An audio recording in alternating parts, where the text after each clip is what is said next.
3,000 years before the Battle of Yavin, the Sith Empire was arguably the greatest power in the galaxy. After defeating the Republic, the Empire grew, and the Sith numbered in the thousands. They were feared once again. Before long, however, the dark side reared its ugly head, and the Empire began to fall. In the years following the rule of Empress Acinia, the Sith were plagued by infighting and self-interests, and in just 1,000 years, the Empire had all but fallen. Attempts to grow the Empire once again were made, the most successful being under the reign of Darth Ruin, but ultimately broke into civil war, with different Sith Lords claiming different territories for themselves. In an attempt to stop the Sith spread, the Jedi High Council raised their protege Skir Khan to the rank of Jedi Master. An extremist and a radical, Khan left the Order on his belief that it had brought suffering upon the galaxy through its failure to act. Khan rallied his followers, and together, along with the remaining Sith warlords, formed the Brotherhood of Darkness. Taking the title of Dark Lord for himself, Khan and his allies then attacked the Republic. At the height of this new war, with victory in sight, one Sith betrayed Khan. This Sith was the rogue acolyte, Bane. Born desolate in the world of Apatros, Des lived as a miner, working difficult and long hours. After winning a game of sabacc against 3 Republic soldiers, Des was attacked by the group, and without thinking, killed their leader. Forced to turn to Groshik, his only true friend, the Neimoidian used his contacts to save Dessel from being imprisoned by Republic forces, by arranging for him to be smuggled off-planet and join the Sith army. Dessel quickly rose to the rank of sergeant in the renowned Sith unit known as the Gloomwalkers. After the Battle of Physicality, Des expected to be court-martialed for disobeying orders. Instead, he was confronted by the Sith Lord Kopex, who offered to take him to Korriban where he could enroll at the Sith Academy, an offer he accepted. Upon arriving at Korriban, Des took a new name for himself, Bane. After training for several months under the teachings of Cordus and Kasim, Bane rapidly climbed to the top of the ranks among the students. After his loss to the favorite apprentice Sirak, however, Bane was shunned by the other Sith. Desperate, he turned to the archives once more.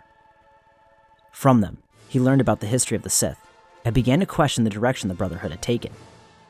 These feelings culminated when Lord Cordus told Bane that he was to stop studying these archives. Bane, whose doubts with the Brotherhood had only grown, was angered, and left the Academy, eventually making his way to the forgotten world of Lihan in the unknown regions. There he discovered the holocron of the famous Sith Lord, Darth Revan. After several weeks of studying it, Bane learned a tremendous deal about the dark side and the Sith. The knowledge he gained from this holocron validated his view. The Brotherhood needed to be destroyed for the Sith to conquer the Jedi. Making his way to Ruusan, Bane met up with the rest of the Brotherhood, who were in a stalemate against the Jedi Army of Light, led by Jedi Master Lord Hoth. Bane tricked the Sith into using the Thought Bomb, an ancient Sith ritual that killed all those in its proximity. Khan and the other members of his order made their way through a series of caves where the Jedi confronted them deep underground. Khan and the Sith then detonated the Thought Bomb, which killed all the Force sensitives in the cave. Several kilometers away, Bane sensed the bomb's detonation, and the Jedi believed that all the Sith had died within that cave. Recognizing that it was Sith greed and infighting that led to their destruction, Bane, the only Sith Lord in the galaxy, went about rebuilding the Sith under the rule of 2. 2 there should be, no more, no less.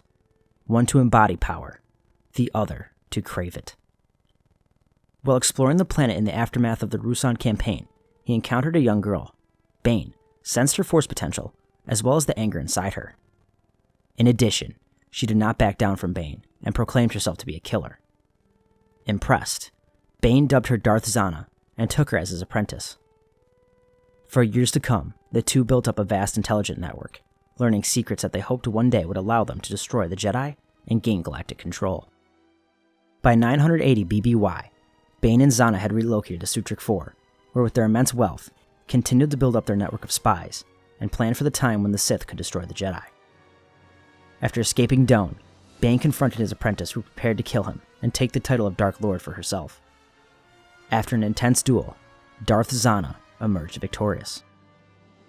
Taking Darth Caedus as her apprentice, Zana set out continuing the rule of 2, and ensuring her master's vision came to fruition.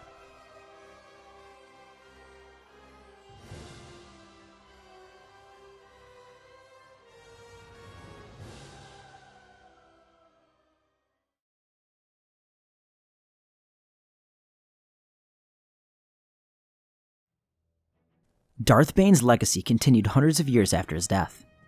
For nearly 1,000 years, the Sith watched and waited, destabilizing the Galactic Republic whenever opportunity arose, without revealing themselves. Ultimately, in 19 BBY, the Sith struck, and under the reign of Darth Caedus, all but extinguished their ancient enemy, and reorganized the Republic into the Sith-run Galactic Empire. After the death of both Vader and Sidious at the Battle of Endor in 4 ABY, it was all but thought that the Sith threat to be extinguished.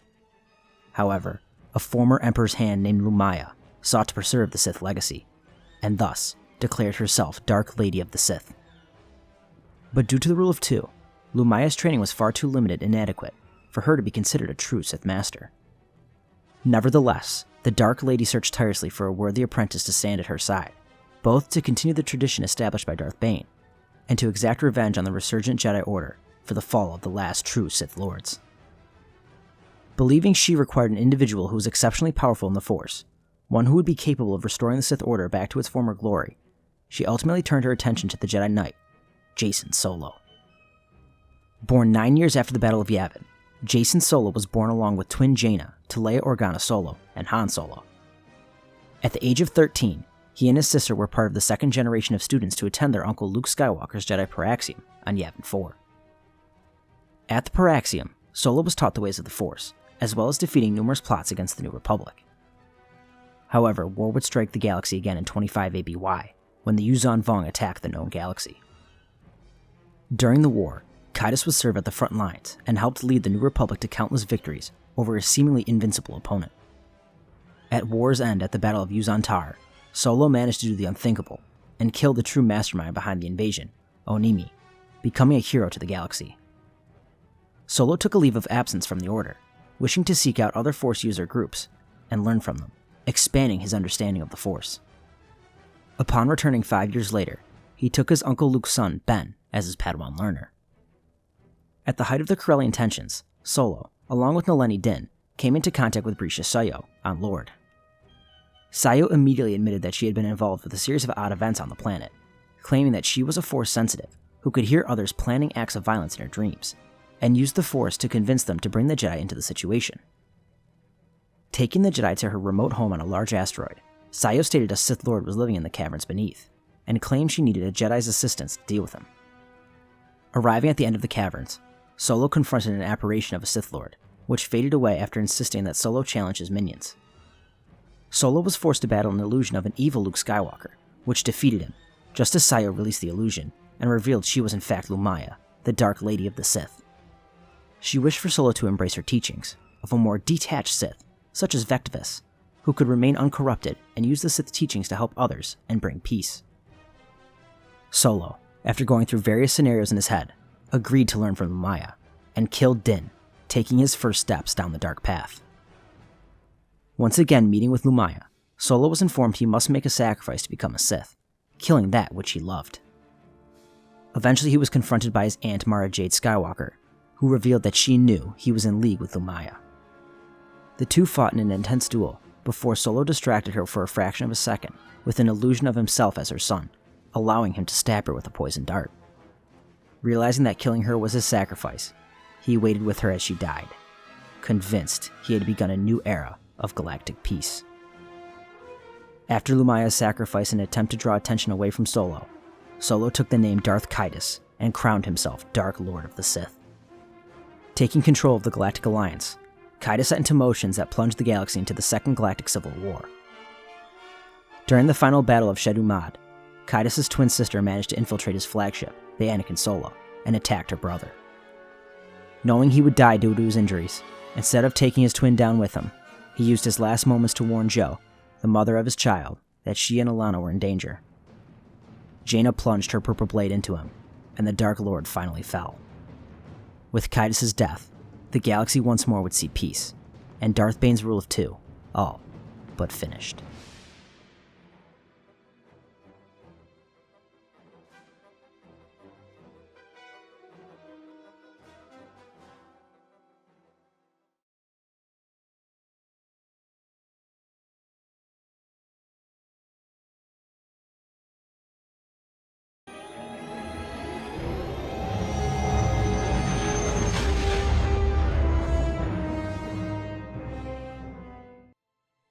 Hey guys, and welcome to the Season 3 finale of the Versus series. To begin, I just wanted to thank you all. By the time this video comes out, we all have reached 1,000 subs. It's a crazy milestone that's still kind of crazy to think is real. With that, all I can say is thank you for all the support this season. Ever since my Vader and Nihilus video, you all have been showing the channel a ton of love, and I truly can't thank you enough. I know this one took some time to come out, but with school in full swing, it was hard to find time to edit this behemoth of a video, so thank you all for your patience. Making this video was tricky. I've wanted to use Bane since I began making these, but finding an opponent for him was tough. In the end, I decided to go with a character I felt I had to reuse.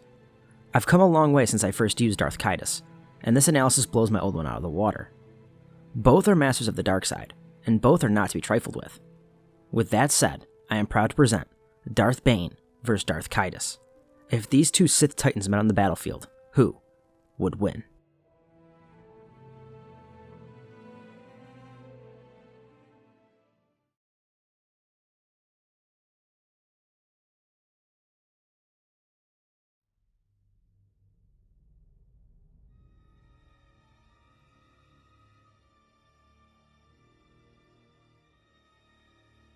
Darth Bane's physical appearance was something of legend. A human male roughly 46 years of age at the time of his death, Bane stood a towering 2 meters tall, and his rough upbringing on the mining world of Apatros molded him into a mountain of muscle. Due to his preferred fighting style and physique, Darth Bane's primary physical attributes were his strength and dexterity. The Dark Lord took his muscular frame and used it to its highest capabilities. His strength was rivaled by few, and even before his training and acquiring any ability in force augmentation, Bane, well exhausted, stopped a punch from another heavily muscled miner and threw him over his head. After several months at the Korriban Academy, Bane managed to take his strength a tier up, shattering the bones of the Zabrak student Sirak beneath his blows. The best displays of his strength in my eyes, however, come during the events of Dynasty of Evil, when he tore through 2 Durasteel prison doors while weakened by the effects of Senflax. Senflax being a poison that paralyzes the body's primary muscles, numbing all physical sensation. Bane was not just a jacked brute, however, and despite his bulk, was incredibly fast and agile. In combat, Bane exploded into action, often appearing as a blur of motion in the midst of a duel. He managed to do this far before he reached his prime, most notably doing so at the end of his second duel with Sirak. He moved far faster than the Sith apprentices in the room could even see, and it should be noted that the Sith apprentices were just 2 weeks away from becoming Sith Masters. With that being said, just because they held the title of Sith Master, didn't necessarily mean the same when it came to their overall combative skill.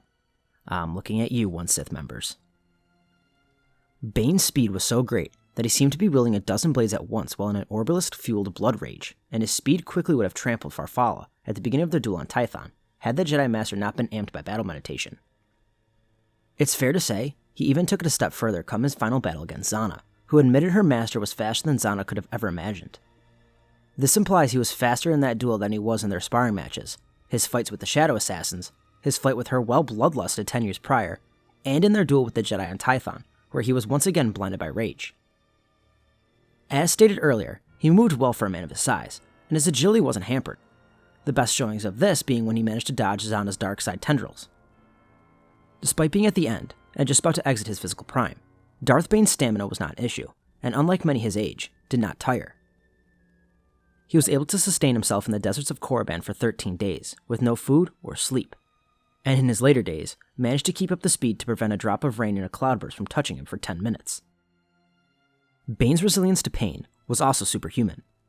As a child, he was abused by his father, took beatings in the dueling arena on Korriban, and even survived his ship crashing on Duxon, walking out unaffected. Perhaps most impressive, however, Bane managed to survive the Orbalist removing procedure. This is significant due to the fact that it was a dangerous procedure that required the subject to be in excellent health to even attempt, a state Bane was far from, just having been trapped in a storm of his own lightning, and the Orbalist burrowing into his bones and expanding inside of him, releasing potent and dangerous toxins.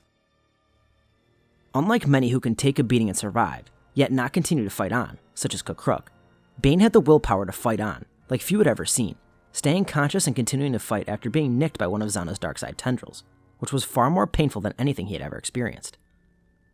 Even with Bane's impressive physical profile, there was no doubting the impact the dark side had on his body. Although not affected to the point of Darth Sidious, Bane's once olive skin turned pale, his eyes were now yellow, and he had a twitch in his left arm, although the latter was more of an annoyance than anything else.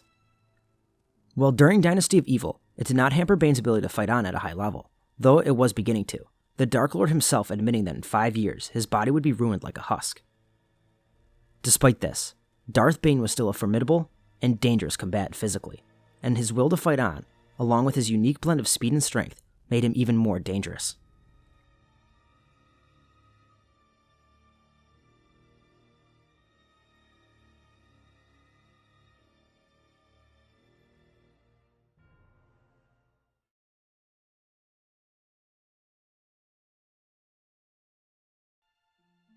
Darth Caedus was a human male and resembled much of his father. At the time of his death, Caedus was 32 years of age, and still in the midst of his physical prime. As a result of his Jedi training, Caedus was very well rounded in terms of physicality, but primarily put an emphasis on his speed and agility. He was fast enough to keep up with the fast power strikes of an enraged Luke Skywalker, and managed to move faster than a Corsac officer could fire a blaster at him, while on his mission to destroy or disable Centerpoint Station. Along with his speed, he combined it with high levels of agility, oftentimes allowing him to easily outmaneuver his opponents. His agility can best be seen during the Yuuzhan Vong War, in one instance, deflecting and outmaneuvering multiple blaster bolts, which were stated to be moving faster than the speed of light. As Caedus is in his physical prime, it should come to no surprise that his stamina is very well developed. He was able to compete in high-intensity lightsaber duels for an extended period of time, such as he did against Kyle Katarn and his Jedi Strike Team on Coruscant. The best example of his endurance, however, can be seen during the events of Jedi Knight's Jedi Bounty, where Caedus and fellow Jedi Knight Tenno Ka managed to survive on Rylos in hospital and Nightside for hours, despite having no warm clothing at all, and continuing to keep moving, despite suffering from numerous falls, cuts, and bruises. This is extremely impressive considering Caedus at the time was only 15, and the fact that the native Twi'leks were forced to kill each other off to limit their population because they couldn't survive in those conditions. Strength-wise, Caedus was also not lacking. He could match the power strikes of Luke Skywalker, a renowned powered duelist, and even overpower a Vong Slayer during the Yuuzhan Vong War. This is very impressive considering the fact that Slayers were incredible physical beings, described in the Essential Guide to Warfare as compact and heavily muscled. They had scarless skin that was impervious to lightsabers and blaster bolts, and were gifted with fighting reflexes faster than the greatest warrior champions, known for killing many, including Jedi. Caedus' best physical traits to me, however, are his incredible durability and resilience to pain. No matter what kind of punishment Darth Caedus takes, he continues to fight on, the best examples being in his duel with Luke and his final duel with Jaina. Against Luke, he tanks a kidney strike, a strike that would disable any ordinary human, just as the fight starts, and yet still manages to push the Grandmaster in combat. In his final duel with his twin, Caedus continued to fight on despite being distracted, the loss of his arm, a crushed kneecap, and still dealing with the injuries he suffered to her previously. All of this, and he still manages to push her to the very end. If this wasn't impressive enough, Caedus also managed to tank a sniper pellet in the shoulder, barely felt claws digging into him hard enough to draw blood at the young age of 15, getting stabbed in his abdomen, having 3 different major organs in his torso punctured by a lightsaber, being burnt by his warship the Anakin Solo's incinerator, and was punctured by at least a dozen used syringes. Oh, and on top of this, he also managed to survive the Embrace of Pain after being captured at Myrkr. The Embrace of Pain considered to be one of the most painful things in all of Star Wars, so much so that the device could induce so much pain that it was capable of turning even the most noble Jedi to the dark side of the Force. This is a being who continues to fight on, and will not stop due to pain no matter what. Darth Caedus also took the damage and pain he received and used it to his advantage. Digging deep, he's able to feed on his pain to keep himself functioning, allowing himself to tank crippling injuries, yet still keep fighting at near full power. Unlike many Sith, Caedus is not greatly affected by dark side degradation, only sporting the golden eyes and pale skin common among Sith Lords. At the end of the day, Darth Caedus' overall physical profile is very well developed. His advanced combination of speed, strength, and agility, along with his incredible pain tolerance and unwavering will, make him a tough outing for anyone.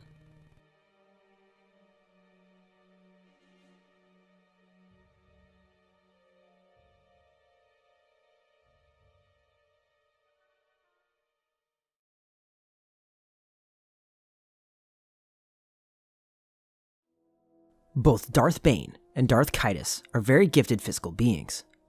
Despite the fact that Bane is nearing the end or just exiting his physical prime, this does not make him helpless against the younger Caedus, and in my eyes, isn't hampered at all by his age. In terms of strength, Darth Bane gets the edge.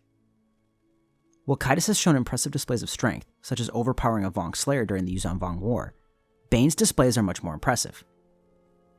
When looking at Bane's strength feats, you'd think you'd be analyzing a cyborg-enhanced beast, not an ordinary human. On more than one occasion, he has displayed feats of superhuman strength, the best example being while poisoned in the prison on Done, ripping Durasteel doors off like it was child's play. Speed-wise, I'd consider the pair to be equals, both having shown the ability to be a blur in combat and not be outmaneuvered by smaller, quicker combatants, Zana in Bane's case, and Jaina for Caedus. Agility-wise, Caedus gets the edge. His showings make him a far more nimble combatant. Outmaneuvering multiple blaster bolts moving at the speed of light reinforces this. Despite this, Bane isn't some brooding statue that can't move such as Warp Null, and is agile in his own way, such as when he managed to dodge Zana's dark side tendrils for a time. Durability-wise, I give Bane the advantage. Bane's towering muscular build will not wear down as the fight goes on, and Caedus has been seen taking significant damage across his duels. That being said, Caedus will still be able to fight with his injuries, with little difficulty. Pain tolerance-wise, both are equals, able to take punishment and keep fighting. At the end of this day, this round is determined by whether or not Bane's strength or Caedus' agility is more advantageous. In my eyes, I think it's pretty obvious. In a contest based purely on physical might, Bane would be able to keep up with Caedus' speed, and if he can manage to knock it out maneuvered by the slippery, agile movement of Darth Zana, Caedus isn't bringing anything to the table here that Bane can't handle. On the contrary, Bane's strength would be like something Caedus had only seen once before, but far more brutal in its delivery. Not to mention, if I had to pick one of these two to fight it out purely on physical might, it's hard to see Caedus really doing anything to Bane's huge muscular frame. All in all, Darth Bane's strength and durability grant him an advantage. Darth Bane gets the physical edge.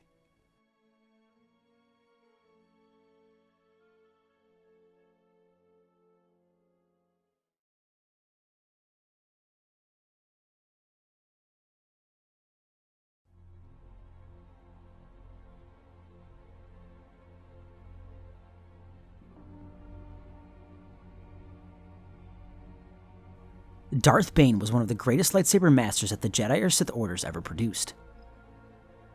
Due to his rough upbringing, Bane already had a knack for combat, and after only a few months at the Korriban Academy, easily dominated the top apprentice Sirak. He did this in brutal fashion as well, so much so that Githandi claimed Bane was merely toying with him, and seemed invincible. By Dynasty of Evil, Bane had spent 20 years crafting his style into one of the most proficient and brutal applications that the galaxy had ever seen. As a master duelist, Bane had knowledge of all 7 classical forms of lightsaber combat. However, due to his large muscular frame, the Sith Blade Master Kasim advised the Acolyte to specialize in the strength-oriented Djemso as his primary fighting discipline. Also known as the Way of the Krayt Dragon, Form 5 was developed by practitioners of Form 3, who felt the defensive-minded form unnecessarily extended time spent in combat by forcing its users to wait for an opportunity to strike, rather than create their own openings. Xian was more adept at blocking blaster bolts than for blade-on-blade combat, whereas the Djemso was developed later and was specifically intended for the use in lightsaber combat. The Djemso was designed to use an opponent's attack against them, as seen by Djemso's emphasis on immediate counterattacks. Bane referred to this as his strong style, and his natural strength and reach advantages allowed him to take advantage of the form's strengths. Along with the Djemso, the Star Wars Threats of the Galaxy role-playing guide also credits the Dark Lord with skill in the 7th and final form, Juyo. Also known as the Ferocity form, Juyo was described as the most vicious form of lightsaber combat, and was said to involve significant internal focus on the part of the user. Filled with both fury and malignant grace, the form was both chaotic and erratic, with a heavy focus on offense, and was deemed the most difficult and demanding form in all of lightsaber combat. Jedi Master Vrook Lamar, a skilled user of the form, stated a potent user of Form 7 would be able to eviscerate a lone enemy, and was designed for such purpose in a one-on-one lightsaber duel. Along with these two forms, the texts across the Darth Bane trilogy, as well as his training of Zana, indicate that Bane had a great deal of skill in Form 3 Sarisu. Form 3 Sarisu was developed during the widespread emergence of blasters as an offensive weapon. Essentially, it was development on Form 1 blast deflect training. Sarisu relied on tight blade work and subtle dodges to provide maximum defensive coverages, as well as minimizing exposure to ranged weaponry. Although there have been many inconsistencies, it is relatively agreed on that Bane wielded a single-bladed, red, curved hilt lightsaber. The weapon originally belonged to Kasim, who gave Bane his former master's lightsaber that he carried with him for the past decade, waiting for the right student. The weapon minus the curved hilt was relatively standard in its design, with hand grips near the top and a round emitter shroud. Compared to a standard lightsaber, the use of a curved hilt allowed for more precise movements as well as near-perfect flexibility when engaged in lightsaber-to-lightsaber combat. Originally, the weapon was powered by a single dark red crystal. However, Bane quickly replaced it with a single red synthetic crystal, which was given to him by Caedus. This gave his weapon more cutting power at the expense of maneuverability. Although having skill in 3 forms, Bane primarily stuck to his mastery of Djemso. He favored a less is more approach in this regard, mastering this form and taking it to its highest level, unleashing its greatest strengths, while also compensating for the form's inherited weaknesses. The Blade Master Kasim constantly complimented Bane on his technique, crediting him with near-perfect form when he expected failure. While one could be quick to point out that Bane was a slave to his form, this is not the case. By the end of Path to Destruction, Lord Kasim stated that Bane had moved far beyond sequences and forms. Offensively, Bane was an absolute force. His main approach was a forward and direct assault, following his mentality that a battle should end quickly through dominating aggression. He did this primarily with the aggressive, powerful strikes and parries of Djemso. The best example of this approach can be seen in his final duel against Kasim on the planet of Rakata Prime. During the fight, Bane fought with such aggression, strength, and proficiency to the point where he drove Kasim into a desperate retreat, instantly adapting to any change in strategy the master of every move and sequence of all 7 forms of lightsaber combat attempted, before, of course, he began fighting with his Jarkai style. In the rare case this failed him, Bane switched his approach up with the intricate, seemingly unpredictable staccato sequences of Juyo. He used this style to catch his apprentice off guard in their final duel. In that fight, Darth Bane drove Darth Zana into a retreat, and wounded her to the point where she couldn't survive against him in lightsaber combat any longer. Bane's best example of offense can be seen in his performance during the duel on Tython. During the fight, his offense drove back Lassa Su, Valentine Farfalla, and Johan Othone. This is incredibly impressive, considering all 3 Jedi were amped by battle meditation, and considering Su was renowned for her skills, being granted the title of Weapon Master, and her mastery of the lightsaber was rivaled by few, if any, in the Jedi Order. While impressive, it does have to be noted that this was while Bane was encrusted in his Orbalisk armor, allowing him to completely ignore his defense. By the time of Dynasty of Evil, this was not the case, and I think he's better off without it anyways, becoming a more dangerous opponent, now that he's actually thinking, and not just on a bloodlusted rampage. In conjunction with his differing approaches, Bane used his opponent's fear and rage against them, in turn boosting his own combative viability. This is very similar to Jedi Master Mace Windu, but where Mace would bolster himself by feeding off the dark side energies, deflecting it back at his opponent, Bane would internalize it and use it to bolster his own power. Defensively, Bane turned to his skill in Form 3. He would plant his body, becoming an immovable object, and take up a defensive stance, blocking all incoming attacks until an opening presented itself, and he could immediately counterattack, returning to the offensive, in accordance with Form 5 philosophy. He demonstrated this approach during a sparring match with Kasim. Bane blocked an unexpected maneuver from Kasim, able to switch from his offense to defense so smoothly, it all seemed to be a single action. By Dynasty, the Dark Lord took his defensive lightsaber sequences to prevent a single raindrop from hitting him during a 10-minute cloudburst. This is an incredibly impressive feat, especially when we consider Bane himself previously believed this task to be impossible. The Sith Lord also had no difficulty defending himself against blasters and other projectiles, most notably doing so against a barrage of blaster fire from the Beast Riders on Onderon. Without his blade, Bane was also a very skilled unarmed combatant. His unarmed style could best be described as that of a brawler, never relenting, and was developed during his years on Apatros, oftentimes having to fight other minors. Darth Bane was also very fond of getting into his opponent's head. Due to this, it should come to no surprise that he was a master of psychological warfare. Especially proficient in the art of Dun Mok, which commonly involves spoken taunts and jeers, Bane was able to expose the opponent's hidden weaknesses or doubts. This often resulted in eroding his opponent's will. These attacks could also help strip one's concentration with the Force, making his opponent less precise and effective. He employed this technique against Sirak in their second duel, able to defeat him at numerous points in the fight, but instead, waiting it out until he completely embarrassed his foe. In conjunction with his dynamic blade work, Bane has been seen incorporating Force-based attacks into his lightsaber sequences. Oftentimes, a huge telekinetic blast, such as he did against Darth Zana, or torrents of Sith lightning. Tactically, Darth Bane was very adept. Although some believe Bane to be more of a grand schemer, planning things out in advance and unable to adapt when this approach fails him, I disagree. While also being a master schemer, setting up the foundation for the fall of the Republic, Bane can also adapt on the fly, such as when he's been weakened by poison, found himself unarmed, outnumbered, or simply caught at the worst possible time. For example, on Rakata Prime, Bane was the one ambushed by Kasim and had no time to prepare for the fight. Yet he still manages to get the better of the Blade Master. Every time Kasim altered his tactics or switched forms, Bane adapted almost instantly and continued to press his offensive advantage before Kasim played his trump card. Or how in the chamber on Korriban, when he was ambushed by 3 Sith Lords, albeit Sith Lords in title only, Bane still prevailed, having no time to prepare and being caught completely off guard. The best example to me, however, can be seen when he engaged Zana in the prison. He knew she had an advantage in the Force over him, so he goaded her into attacking with her lightsaber. In the fight on Ambria, against her as well, he also drove his apprentice toward a location of his choosing, such as Darth Maul did to Jin and Kenobi on Naboo, showing an incredible awareness of his surroundings. All of this, and not even taking into account how he managed to spot all of the Jedi team's vulnerable spots on Tython, and they had to coordinate perfectly when he forced them on the defensive. I find this pretty impressive too, considering Bane really wasn't thinking, and instead was in his orbless bloodlust approach, where he pretty much threw tactics out the window. To me, the idea that Bane is at a significant tactical disadvantage whenever his initial approach fails just has no merit. At the end of the day, Darth Bane's skill with a lightsaber is matched by few any. He took his preferred style to its absolute highest form, and only a true master of lightsaber combat could hope to contend with him in a contest of martial skill.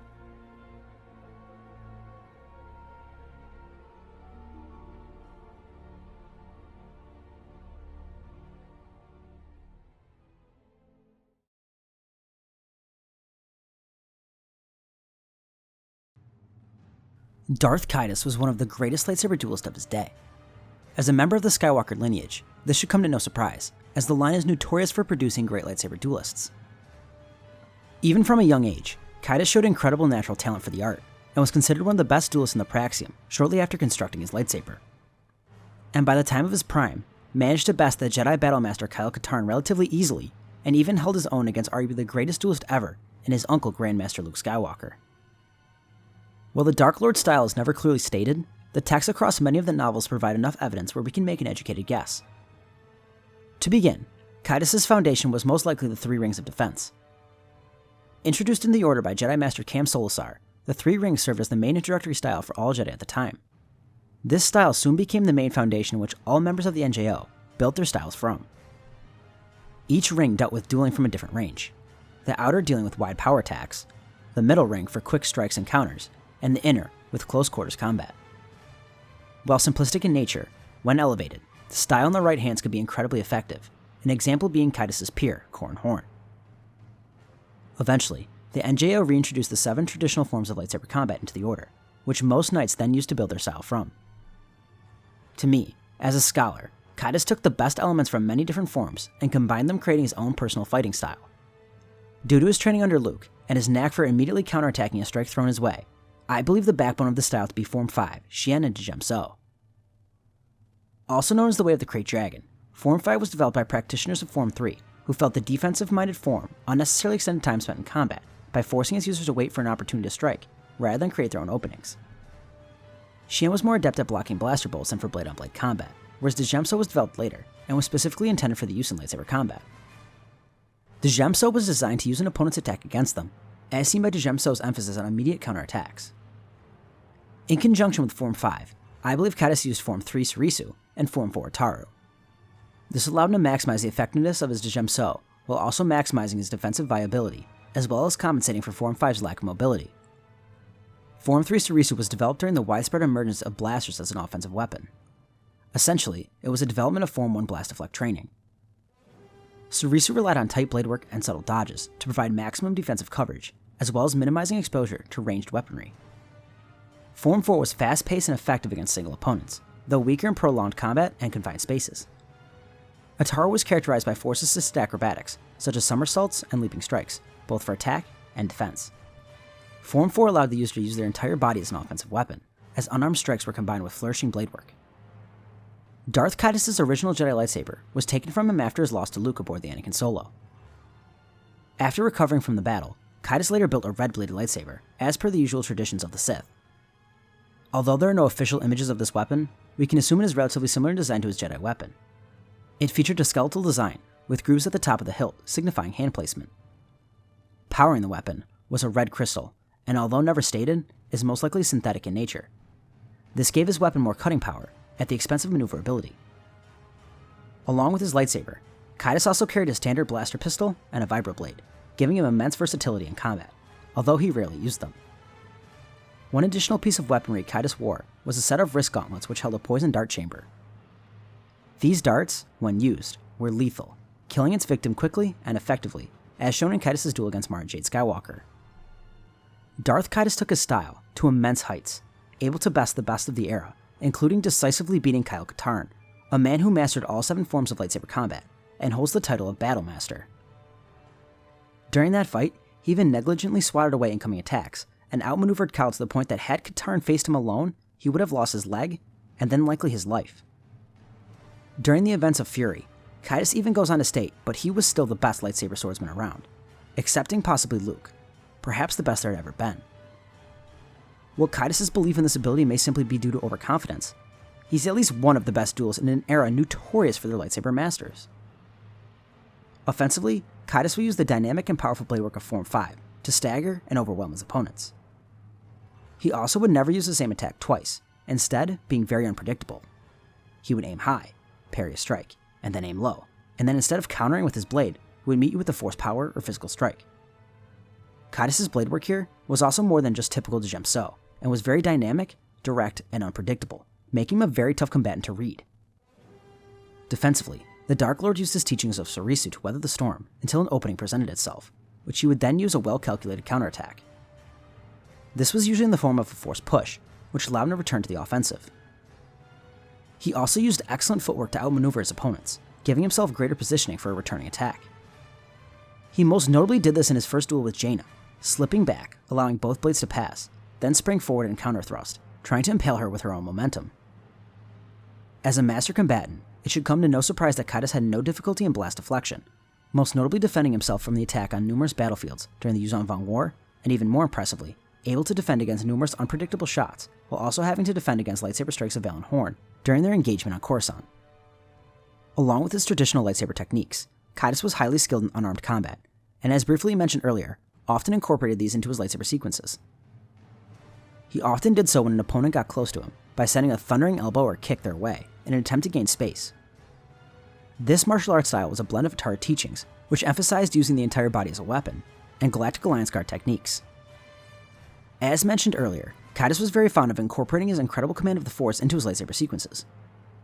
Much like Darth Barris, he heavily favored this approach, and did so in a multitude of ways. In one case, he would attempt to overwhelm with pure telekinetic blasts, such as he did against the Jedi Strike Team.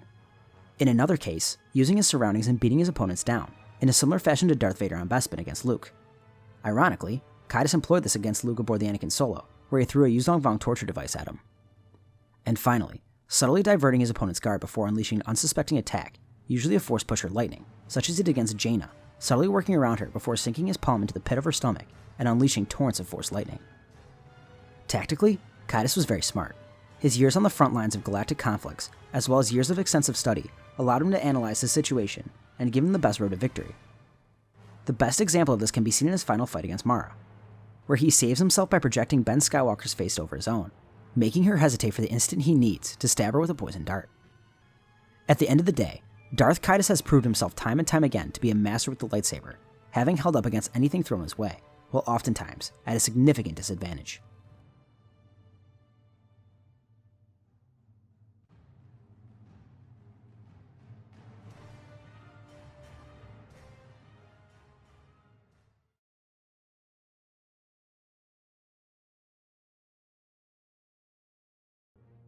This round is perhaps the single toughest round I can remember having to determine, right up there with my martial conclusion in my Ulic Qel-Droma vs Luke Skywalker video. Both Darth Bane and Darth Caedus are some of the greatest duelists the galaxy had ever seen, and both had the natural skill and refinement to be brutally effective. Starting from the top, both specialized in the fifth form of lightsaber dueling, but where Bane focused primarily on de Gemso, sprinkling elements of Form 3 and 7, Caedus hybridized Form 5 along with Forms 3 and 4, maximizing his strengths and eliminating his form's inherited weaknesses. Both also featured a skill set that would come in handy in any situation they would encounter, whether in a one-on-one setting or on the battlefield against multiple adversaries. Tactically, it's a draw, as neither combatant is bringing anything to the table the other hasn't seen or isn't capable of adapting to. Offensively, both are overwhelming, using the strong dynamic blade work of Form 5, along with incorporating force attacks and physical strikes. I lean more in Bane's favor here. His aggressive style doesn't give time for his opponents to breathe. Caedus wouldn't be able to match Bane's strength, therefore I feel like he would lean more in his subverting approach, blocking until he's able to get around and land a strike. Defensively, I want to give Darth Bane the edge, however I feel both are equals able to hold off most assaults, letting very few strikes through their guard. What determines this round for me is if Caedus can handle the aggressive and brutal approach of Bane. Caedus, when against high-level competition, has taken serious damage. Against Luke he had his kidney pierced, and against Jaina he was severely injured, barely able to move even though the contest ended in a draw. The only time he didn't was against Katarn, and I hope we can all agree that Darth Bane is a superior martial artist than that of the Jedi Battlemaster. I will be ignoring his struggles against Mara here, only because the tactics she used would not be compatible with a versus scenario, where the two randomly meet and have not had any time to prepare. In the fight against Mara, she set a trap, injured his leg, hampering his mobility, ran away, and then set up another trap which seriously injured him again. Then attempted to shoot him before engaging him in an environment where he was unable to utilize his lightsaber effectively, and where his force abilities were hampered. To me, this round is very comparable to Caedus' fight against Luke, with Bane subbing in for the Grand Master. At this point, Luke was enraged, and I think Bane with his intensity very much makes for a GM Luke light. Caedus in this fight takes a ton of damage, and while he also deals a ton of damage in return, Bane more often than not would take it and just keep advancing. Caedus' darts are also ignored here, as I don't think he'd ever even try such a thing against Bane. Looking at them just as pure martial artists, without incorporating force abilities, I feel Bane is more likely to land significant blows, as well as keep his blade in tight and not allow Caedus to get past him. Even if Bane's Gemso approach doesn't work here, he still has some skill in Juyo, which would at least make Caedus think, slowing his own attack in the process. In the end, do I think Caedus would be able to land a blow significant enough to slow Bane down? I don't really, and while in turn I can't see Bane landing a killing blow easily, I can see him landing a strike making it very difficult for Caedus to continue, such as the loss of a hand or arm. While it may be slight, Darth Bane edges him out. Barely. Darth Bane gets the edge.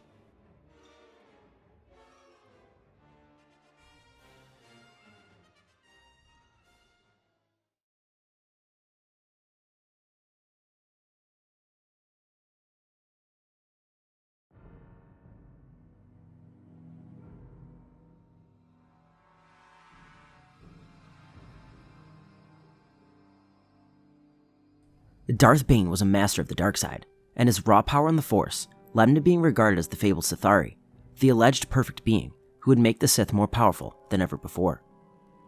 Unlike many Sith warriors before him, Bane wasn't a one-trick pony, and spent years studying the different aspects of the dark side, having studied from the ancient Sith texts on Korriban, and from the holocrons of Darth Revan, Freed Nad, Belia Darzu, and Darth Endedu. His raw power in this field surpassed any at the Academy, and even before being properly trained, was able to crush his father's heart with the Force.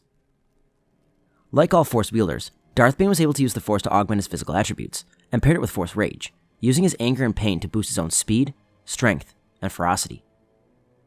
In regard to more common abilities, Bane was very proficient in the use of telekinesis, and his application was nothing short of overwhelming. The best example being during his fight against Kasim, who had he not gotten a shield up in time, the attack would have pulverized his body in a massive pulpy liquid. He has also effortlessly destroyed objects with its use, most notably collapsing the Temple of the Ancients on Rakata Prime, and the large gate to Bela Darzu's fortress, which stood some 20-30 meters tall. The Dark Lord heavily favored this in combat, and on more than one occasion has been seen ripping through the shields of other Force users, such as when he ragdolled Zana with a Force push that would have shattered her bones had she not defended herself. While usually not his normal approach, Bane was capable of reeling in that power, and using the power subtly. He did this during the events of the Rule of Two, using TK with such precision to make a holocron. Bane was also very fond of the lightsaber throw ability, and unlike most credited with this feat, actually employed it in the midst of combat, doing so against two mercenaries in the forest on Duxon. The Sith Lord also employed telekinesis in more violent ways, capable of Force Choke, as well as the devastating Force Crush ability. This deadly technique lifted their opponent into the air, and as they were floating, their body would implode as it was crushed by the Force. He demonstrated his skill in this ability on Ruusan, where he effortlessly crushed the body of Lord Caedus. He was also very adept at using telekinesis defensively. He would create shields of telekinetic energy to defend himself in combat, doing so against an extremely powerful telekinetic wave from Zana that would have otherwise been lethal, and even more impressively, used it to hold a mini atmosphere around himself and a large Drexel, shielding them from the vacuum of space, while propelling them from Duxon to Onderon. As a telepath, Darth Bane was quite skilled. Like most Force wielders, he was capable of the classic Jedi mind trick, and was able to influence the minds of most beings. He was able to take it to the next level, possessing skill in beast control. Beast control was an ability in which the user could calm or tame beasts, or in extreme cases, control entirely. He has done this on multiple occasions, such as when he dominated a Rancor's will, and took control of it. According to the Book of the Sith, Bane could also use the rare ability known as Memory Walk. Memory Walk was a Force ability first developed by the Jedi Vindicators. However, through the years, various dark side groups twisted this ability into something far more dark. The ability consisted of mentally reaching into the victim's mind, forcing them to relive all their worst memories of their life, both painful ones and ones that were merely embarrassing, over and over and over again, to the point where it almost seemed to cause physical pain. While no doubt a dangerous move, it was not as powerful or potent as the spells of fear and madness cast by his apprentice Darth Zana, another ability similar to the Memory Walk. This ability was also risky in the midst of combat. Because of the link created during the attack, the opponent, if mentally strong enough, could provide the target with insight into the attacker's fears. This allowed the opponent to not only break the attack, but also turn it back on the user. Despite never using this move in combat, it is still very impressive. Bane also had a powerful Force sense, taking full advantage of it as a card player on a Patros. As a Sith Lord, he was able to sense everything going around him in detail, the best showing on Dome, despite being blinded and exhausted, and having the Huntress attempt to suppress his powers. Darth Bane's favorite offensive ability was his use of Force Lightning. He had a natural talent for the ability, conjuring a powerful Force Storm a mere hour after learning the attack from Githany.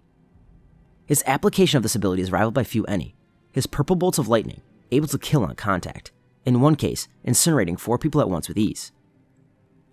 He wasn't some brute either, who only used the attack in a standard direct manner. In one case, he used it to create a wave of ionic energy, capable of blocking and absorbing the energy of blaster bolts and melting blasters while making his escape from the Dome prison. Another obscure ability of Bane's was his knowledge of Force Drain. Force Drain rekindled Force energy in the user, offensively draining the Force energy from those whom the power was turned upon. With that being said, despite having knowledge of this power, he has never displayed its use in combat, unlike the likes of Darth Nihilus and Terra. As is the case with his martial abilities, Bane was well-rounded and had many defensive abilities at his disposal. The most helpful for him in a contest like this would be his use of Tutaminis. This ability allowed the user to deflect an oncoming attack, usually projectiles and blaster bolts. While his extent of his ability with this power are unknown, as a clear master of the dark side, I think it's safe to say he could also deflect Force Lightning. Covering all his bases, Bane could also defend himself against illusions.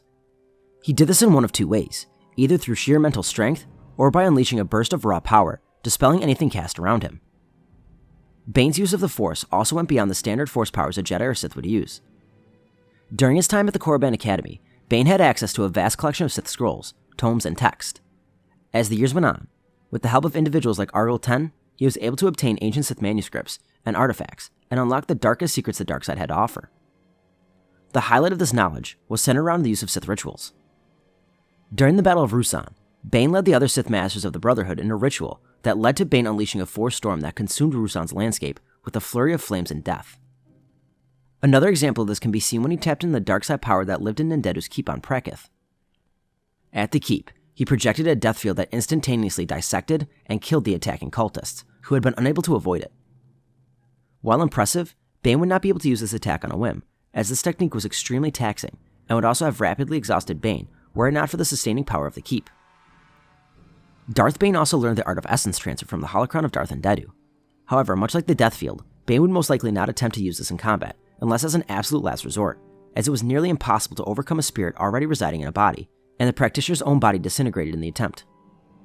The thing with Bane is, although a powerful Force wielder, he doesn't innovate in any way. His philosophy aligned with many of the ancient Sith, favoring the traditional TK and lightning, rather than anything truly innovating. Despite this, there was a reason Darth Bane was considered the Sithari, and his command of the Force was unlike most had ever seen.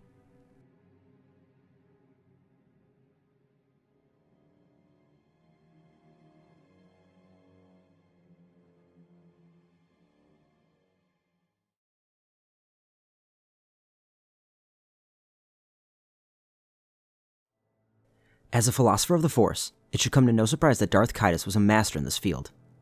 Even from a young age, he showed a special connection to the living Force, something his uncle was able to sense shortly after his birth. By the time of his ascension to Sith Lord, Caedus' power in the Force was matched only by one, and displayed many abilities that made him a well-rounded and dangerous Force wielder. Like all Force wielders, Darth Caedus was able to use the Force to augment his physical attributes. As a Jedi, he paired it with Force Valor. As a Sith, he paired it with Force Rage, using his anger and pain to boost his own strength, speed, and ferocity. Telekinesis was one of the Dark Lord's favorite abilities, and he made heavy use of it in combat. He is more than capable of lifting and moving heavy objects, as well as performing Force grips, shoves, and pulls with no difficulty. While he is capable of ripping through the shields of other Force users, such as he did to Master Saba Sabatine on his Star Destroyer, Caedus preferred a much more subtle approach, often peppering his opponents with loose debris, instead of a head-on approach, as seen in his duel with Luke. To me, the best display of his prowess with TK came during Bloodlines, where he telekinetically shoved back a crowd of around 500,000 people without injuring any of them, showing not only incredible power, but also excellent control. In addition to this, the Dark Lord used telekinesis for Force-based strangulation, proficient in the Force choke ability, an ability he often used quite liberally, as well as the lightsaber throw technique. Telepathy may have been Caedus' most advanced field. As a developing fetus in the womb, Jacen Solo was able to communicate with his mother through the Force. Though he only expressed rudimentary sensations and emotions, it's still very impressive. He was a master of the classical Jedi mind trick, and took it to its highest levels, in some cases, compelling multiple foes to do his bidding. He was able to take the mind trick to the next level, possessing skill in beast control. Beast control was an ability in which the user could calm and tame beasts, or in extreme cases, control entirely.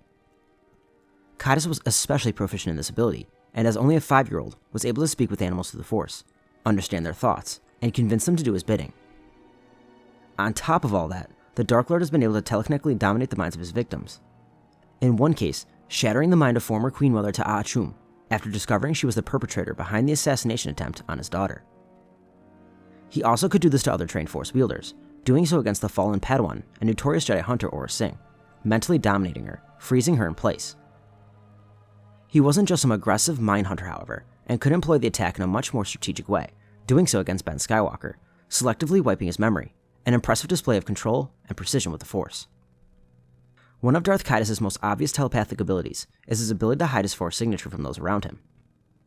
He did this early on to hide his dark-side signature, as well as mask his lies, doing so against Jaina, Zek, Tahiri, Tassar, and Lobaka, a group of the most powerful Jedi Knights in Luke's order. He was also capable of masking the Force presence of others, the most obvious example being when he hid Lumaya's Force presence from Luke. This is extremely impressive, considering they were face-to-face, and deceiving a Jedi Master of Luke's stature was no easy task. One of the Sith Lord's more obscure abilities was his talent in Battle Meld. Battle Meld, otherwise known as Mind Meld, was a technique where a number of Force users joined their minds together through the Force, drawing strength from each other. During the Merkur mission, Caedus and his strike team expanded on this concept, with his great empathetic powers serving as the focus for his 17 Jedi Battle Meld. The Battle Meld allowed the Jedi to share thoughts, and under Solo's control, they became nearly one mind, and through that bond, he could shift the feelings of some Jedi to others, drawing the proper emotion from one Jedi to reinforce others. He expanded on this ability by the time of the Yuuzhan Vong War. While taking part in a fleet battle, he discovered he had a strong talent for battle meditation. This ability considerably boosted the morale, stamina, and overall battle prowess of an individual's allies, while simultaneously reducing the opposition's combative effectiveness by eroding their will to fight. When using this power as a Sith, Caedus' mastery of the dark side granted him unparalleled battlefield awareness and precognition that made ordinary battle meditation look like child's play. With that being said, its combative viability in a one-on-one setting is limited at best. With his telepathic prowess, it should come to no surprise that Caedus also had a very powerful Force sense.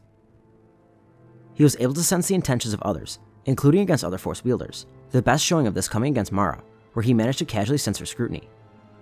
This is very impressive, as Mara was trained extensively under Palpatine to hide her thoughts. Like many Jedi and Sith, he could use the Force to see for him, sensing danger before it happened.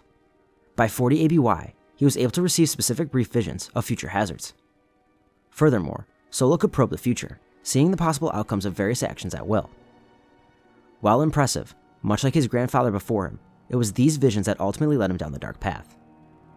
Caedus also possessed the ability to project powerful Force illusions.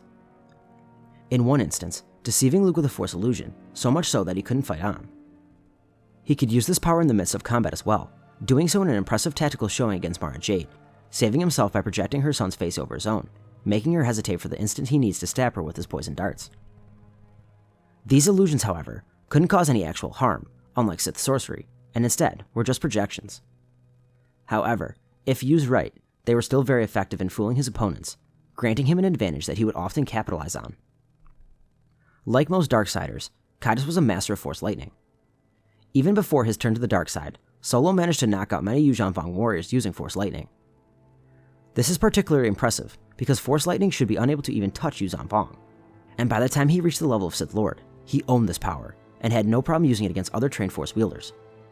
The best example of this can be seen against Jaina, where he hit her with such force, her muscles remained useless aching knots, and claimed to be in a dozen different kinds of pain when attempting to recover.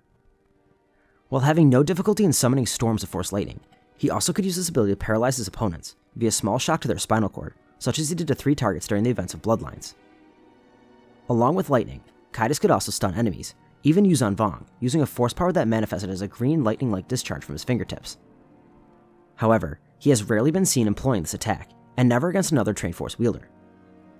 After his fall to the dark side, Darth Caedus learned the art of Shatterpoint, and was among one of the few capable of actually learning such a technique. Shatterpoints were a complex Force phenomenon, perceivable only by an unknown innate talent. Shatterpoints were akin to fault lines, similar to different pathways of actions. Adept Force users were able to perceive these faults through the Force and influence them. While not as refined as Mace Windu, who was the Shatterpoint master, he was capable of spotting the different faults and shattering seemingly unbreakable people, situations, and objects. Caedus' defensive powers were also highly advanced.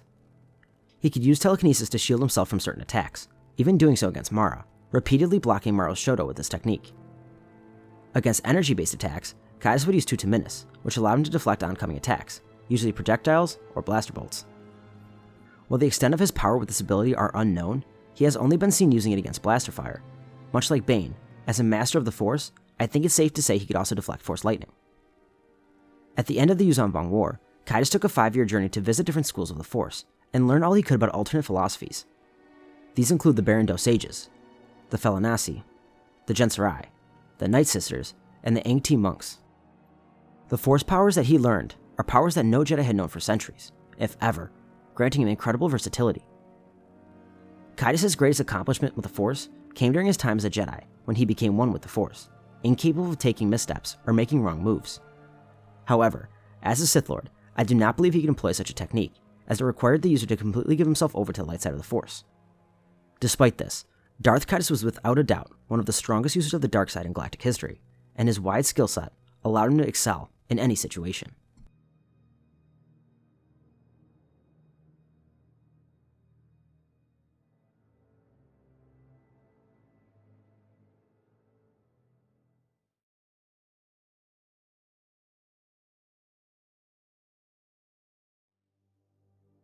For the first time in this contest, we have a round that I feel is fairly straightforward. Both Darth Bane and Darth Caedus were deserving in their titles of Darth, and were some of the strongest masters of the dark side in galactic history. However, their overall approaches couldn't be more different. Where Bane leaned on tradition, and really only gave himself over to the ways of the ancient Sith, Caedus explored multiple aspects of the Force, and gave himself many options, giving him flexibility in any situation. In terms of telekinesis, I'd give the edge to Caedus. While Bane in my eyes is more powerful with its application, he really only applies the brutal offensive in a one-on-one setting, where Caedus has multiple different approaches, such as throwing loose debris at Bane, and isn't a one-trick pony. Once Bane uses a Force push, Caedus will have seen everything Bane will throw at him in this field. In terms of telepathy, Caedus also gets the edge. Bane really has only shown skill in the classic Jedi mind trick here. While his defense against telepathy will definitely help him against Caedus, Caedus just has so much more he can throw his way, including his advanced illusions. Defensively, the pair are equals, as they both employ Force barriers as well as Tutaminis. The same can be said with their skills in Force Lightning. The problem for Bane here is after these powers, he really doesn't have anything. Caedus has all of the alternate philosophies, can paralyze his foes, and can stun them with his unique move, and that's all without including his skills in Shatterpoint. The latter of which Caedus has shown to effectively use in combat, giving him the ability to possibly find a weakness in Bane. It's not that Bane is a bad Force wielder, because he's an absolute beast, but he only uses the generic darkside abilities at its highest level. If he employed some of the powers in combat he's credited with, such as Force Drain or Memory Walk, then maybe we could have a conversation here. But unfortunately for Bane, Caedus brings everything Bane does at the same level, as well as so much more.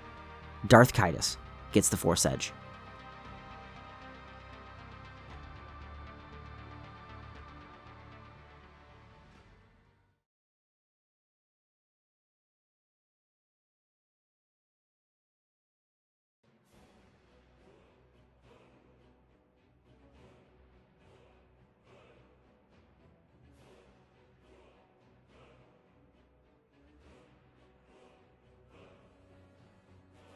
And finally, we've come to the verdict.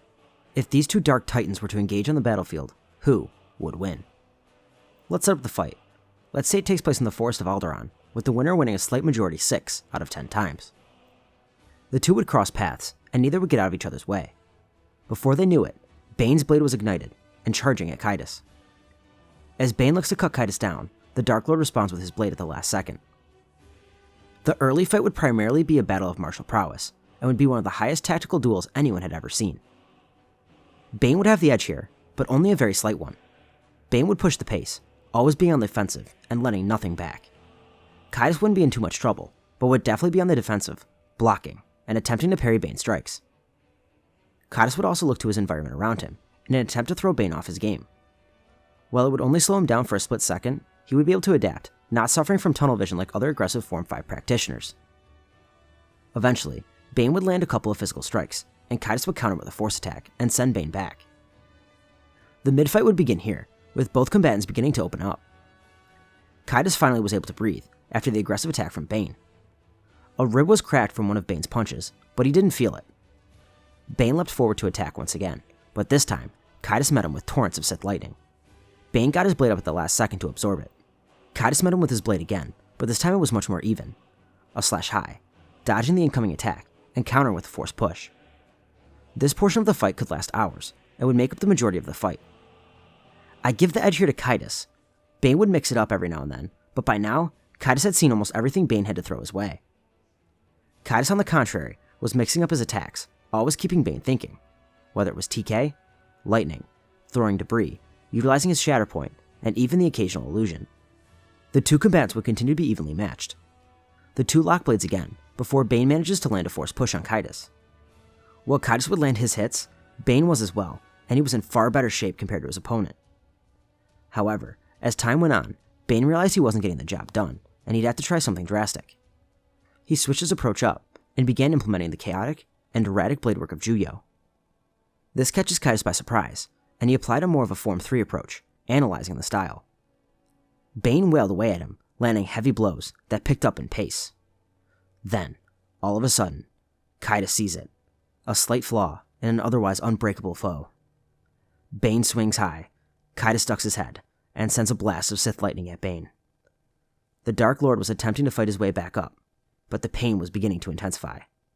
Before he knew it, the lightning stopped, but a huge fallen tree crushed him and sent him back.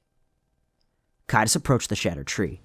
Bane began to rise, but before he could, Caedus plunged his red blade through Bane's heart. This contest all comes down to the mid-fight. If Bane can somehow hurt Caedus enough, he can land the lethal blow. However, Caedus is very durable, even though he takes a ton of punishment in his fights. Not to mention, Bane won't be surprising with anything crazy. The longer the contest goes on, the more likely Caedus' shatter point becomes a factor. And the more Bane attacks, the more Caedus can analyze before the final opening presents itself. Although Bane's aggressive approach allows him to best 98% of his foes, against Caedus, he wouldn't be overwhelmed and would be able to at least keep up with the attacks, even if he was only defending. While I feel Bane to be the better martial artist, Caedus' mastery of the Force, as well as his overall approach to combat, grant him the victory. I declare Darth Caedus, the last in the rule of two, the victor.